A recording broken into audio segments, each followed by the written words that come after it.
Bonjour à tous. L'ouverture de Shein à Dijon continue de diviser. 2 rassemblements sont prévus dans les prochains jours pour protester contre l'installation du géant chinois dans la métropole dijonnaise.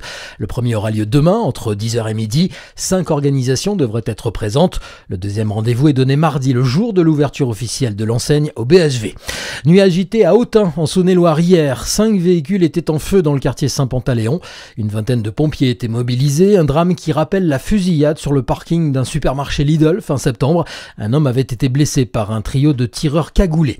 Dans le Doubs, un accident de bûcheronnage hier matin sur la commune de Châteauvieux-les-Fossés. Un homme d'une 50aine d'années s'est blessé à la jambe. Il a été pris en charge par les secours et évacué vers le centre hospitalier intercommunal de Haute-Comté à Pontarlier. Le Jura va retrouver son salon de l'automobile dès aujourd'hui. La première édition est organisée ce vendredi et demain par la Voie du Jura. Concessionnaires locaux, véhicules neufs, thermiques, hybrides ou même électriques. Le salon expose aussi des voitures de collection. Des stands de restauration sur place sont prévus. L'entrée est gratuite. La journée se prolongera d'ailleurs en soirée avec une nocturne. Également dans l'actualité, pas de travaux parlementaires ce week-end. Le gouvernement a annoncé hier que l'Assemblée nationale ne siégerait pas jusqu'à lundi. Une décision dénoncée par la gauche alors que l'examen du projet de loi de finances vient tout juste de reprendre. Il reste encore 1900 amendements à examiner. Laurent Panifous, le ministre en charge des relations avec le Parlement, explique de son côté que les députés et leurs collaborateurs ont besoin de repos. Des locaux vides, des enseignes qui disparaissent, le commerce de proximité est en déclin en France.